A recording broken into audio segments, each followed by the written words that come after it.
This is yoga for recovery from raft guiding or paddling.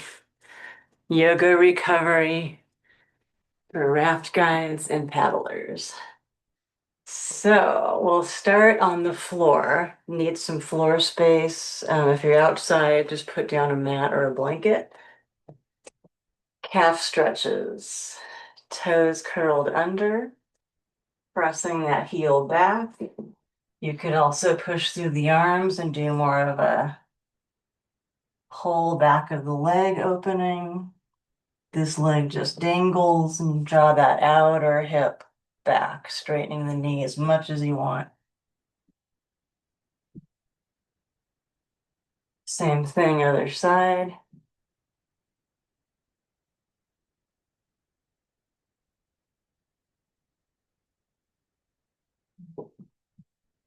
And then since you're sitting so much, this kind of thing, opening the hip flexors and the front hip and front thigh, just holding it, doing some pulses up and down, even over to the opposite side, holding that nice opening through here. And then same thing, other side, either just opening by using the butt muscles and the hamstrings and pulsing, or up and over to the opposite side. Cool. Hips to heels, child's pose, unless your knees are super sore.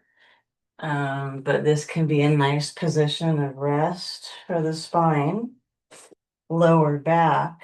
Breathe into the lower back.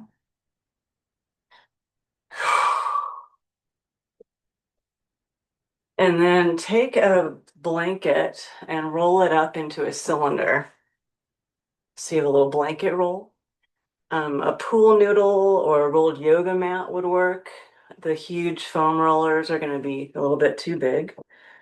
So once you have your blanket roll, you're going to lay your upper back onto it and just hold a crunch.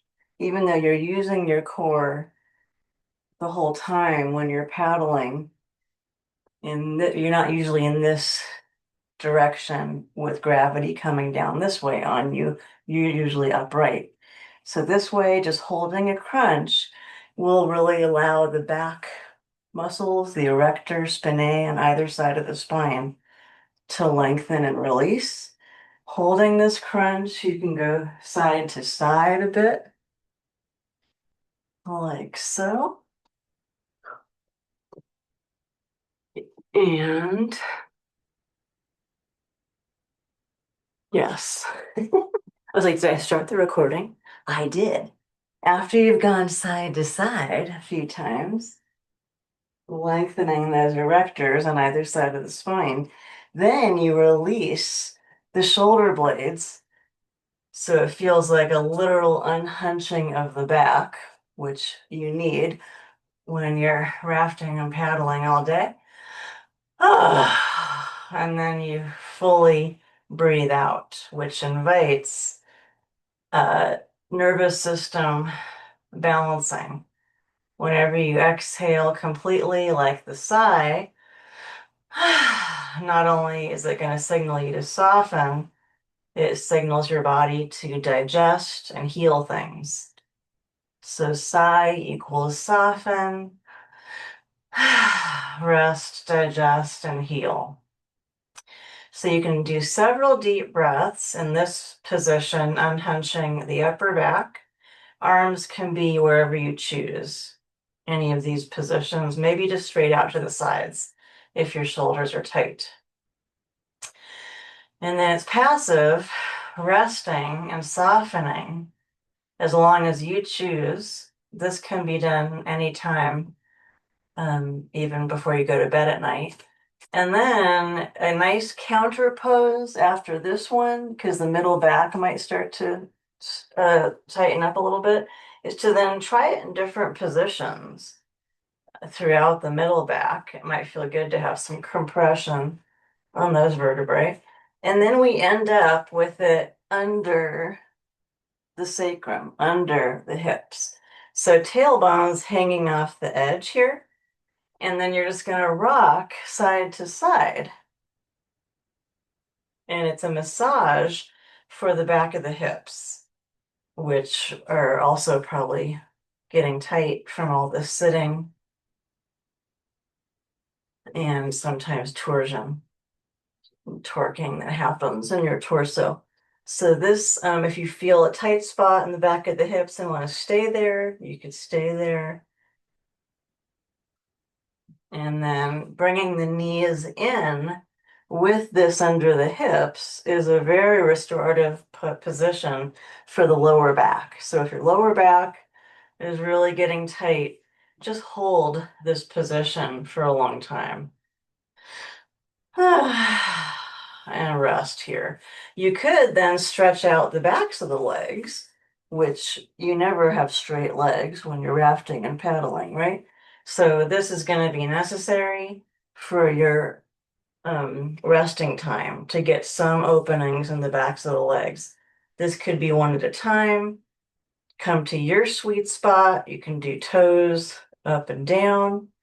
You can bend the knee if needed, if it's super tight. It's not going to straighten all the way. And do both legs separately as well as together. If the lower back is tight, you could hold your knees in and then just lift the feet. Maybe you need to stop here. Maybe you can keep going. This is going to be great release for the lower back, anti-gravity for the pelvic floor, which none of us get in our daily activities. We're always upright in the opposite position. So this is going to be great for back of hips. Start with it under the upper back like we did, unhunching the upper back, and then move to this one. Cool. You could also stretch out the hip flexors like we did on hands and knees. This won't do as much because I can't go down into the floor, but I could hug one knee in and press the other leg down and away from me. And I still feel that a little bit through my hip flexors here. Yeah. So that's one of my favorite ones to do is the rolled yoga mat under the upper back first, and then these. Play with that. Super helpful. Then if we move that away, if your butt muscles are getting tight, you could also use the floor or the ground with some protection, as long as there's not sharp stones. They're gonna bite you. You roll around and just massage those hip muscles and butt muscles on the floor. And then you can do the figure four stretch. Ankle on the other thigh, bring the legs in. If you're really tight, you can just use your hands to pull knee and foot into your sweet spot. Or you could even come in, you could even pull that leg in. If it feels good, it can be bent or straight. Don't forget the deep breaths. And then the other side hip, roll around, find any of those tight spots. You can be closer to the back, where the sacrum bone is, or you can be over on the outer hip. You could even massage the IT bands on the ground by lifting your feet up. If you want to get those outer thigh muscles. But right in the middle of the buttocks, the glutes is where the piriformis is. So if you are getting any nerve tension down the back of the thigh, then you want to get right in that muscle belly in between the sacrum and the bony part of the femur. And then same thing with that one, ankle onto the other thigh. If it's really tight, you can just pull it in with your hands on foot and knee, or you can bring both legs in, or grab where you want to, bent knee or straight knee underneath. Good. If You bring knees over to one side and keep your upper back on the floor. It's the classic lower back twist, but if it's feeling like you're getting it more in the hip, that's fine too.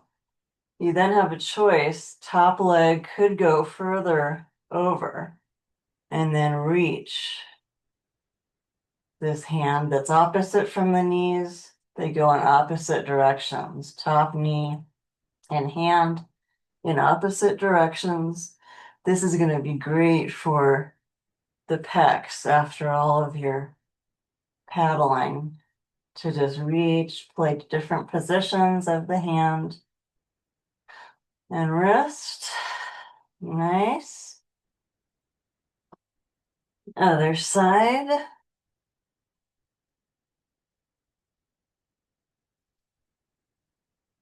Opposite hand reaches away from the top knee. Top knee could stay stacked on the other leg or go further. Totally your choice.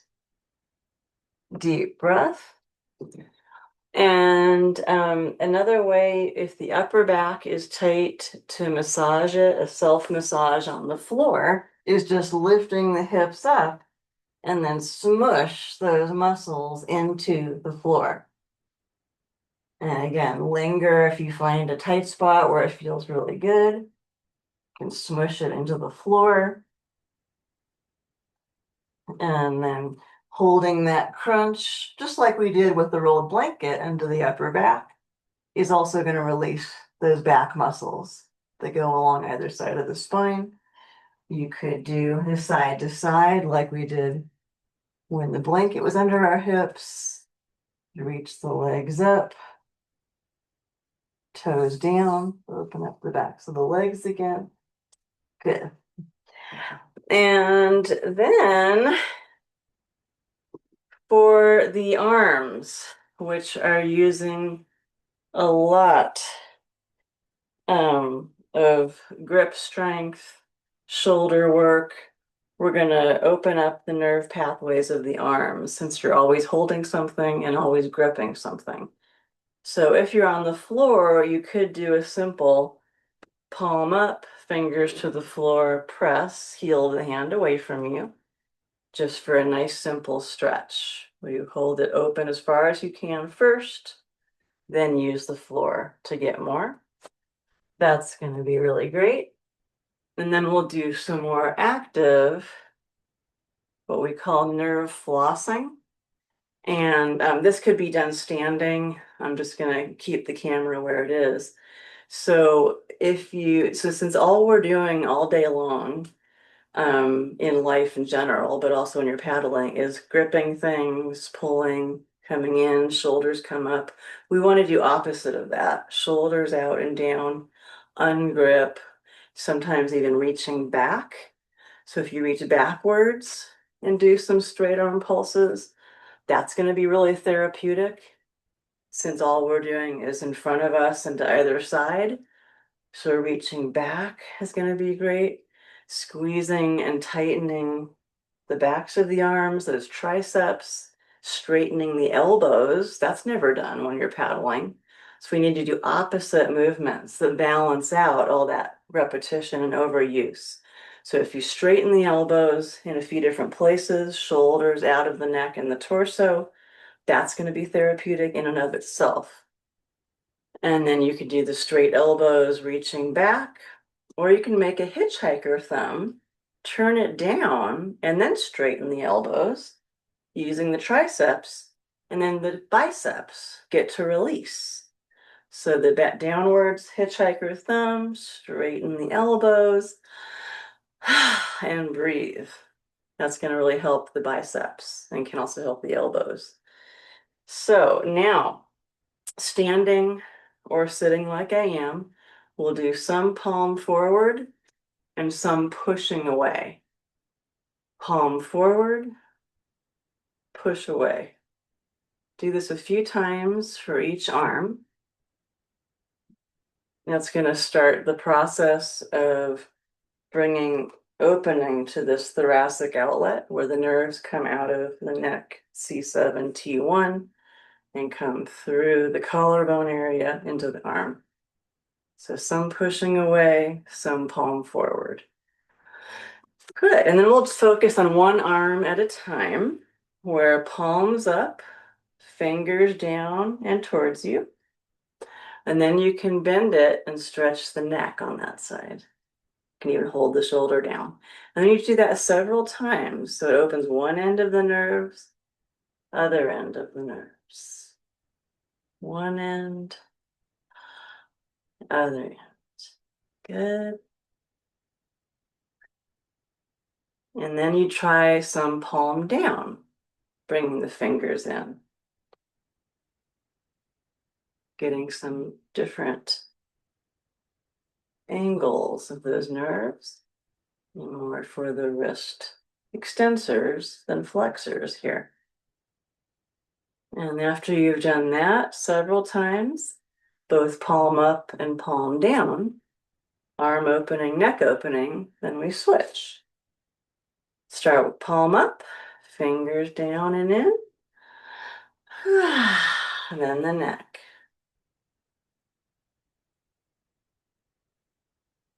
Make sure that shoulder's not hunching up, keep inviting it down.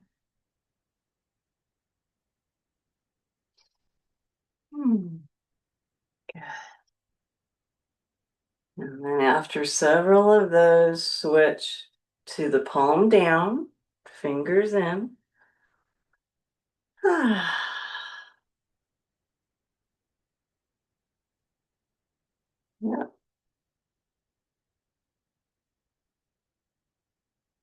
And last one. Very good. And then at hands and knees, you can do a few cat-cows.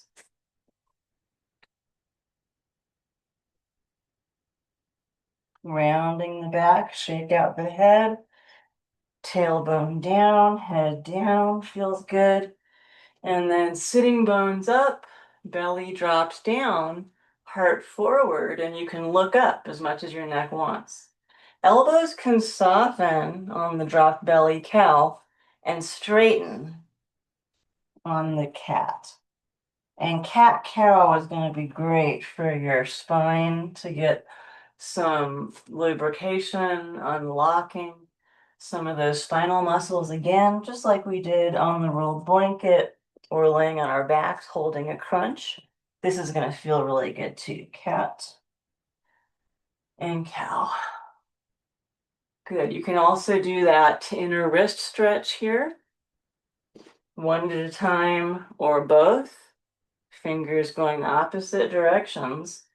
If one side's tight, like my right side's tighter, I don't want to put the heel of the hand all the way down. You might want to, might not want to. Listen to your body. You could sit back if you want more and push the heel of the hand down. Awesome. And then we can do our hands the regular way, downward facing dog. Woo. Shake out the head. Knees might need to stay soft. They don't have to lock, even if they can straighten. And it's more important to straighten the spine here than the legs. Heart and belly towards the legs. Good. Back down. And then shake out one hand, and we'll bring it over to the opposite side on the floor. Upper back twist, sometimes called threading the needle. Good. And then other side. Hold for a couple deep breaths.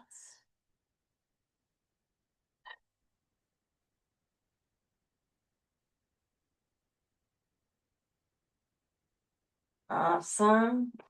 And then last thing for a side stretch can be hands off to one side while you sit the hips back. So stretching one side at a time, breathing into it. And then reach over the other way, hips back to your sweet spot. So we're stretching between hand and outer hip.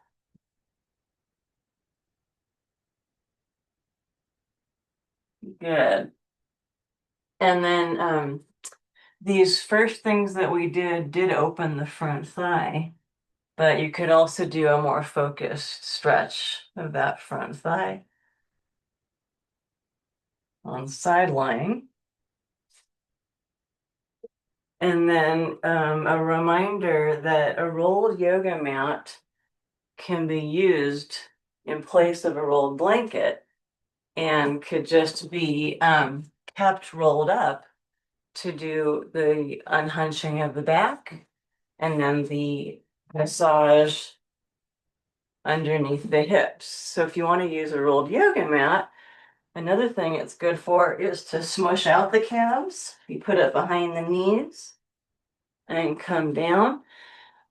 This might be too thick of a roll for some. It can be a torture chamber, but it's great if you are getting calf cramps and have tight calves and hamstrings. Try this rolled yoga mat behind the knees.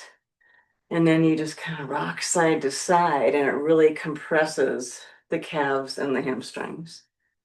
So a rolled yoga mat is going to be great for this calf and hamstring torture chamber till you get used to it, smooshing it out. And then the rolled yoga mat is going to be good if you want to use that instead of a rolled blanket for that heart opener. Sigh equals soften. Parasympathetic nervous system engages, rest, digest, soften, heal. And then remember, after the upper back opening, put it under the hips, hug those knees in, or massage on the back of the hips. Okay, open up the backs of those legs since they're bent all day long. Point and flex. Excellent.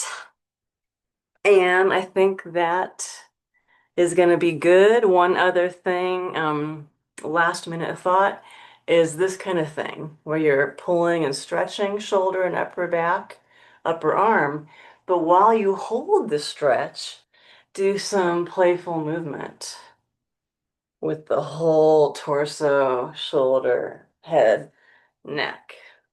Shake it out. And then other side, same thing as you hold the stretch. Playful movement. Good. Floppy arms. All right. And I think that is all. I hope that you can stay strong and also relax when you don't need to be strong for restoration. Okay. Let me know if you have any questions.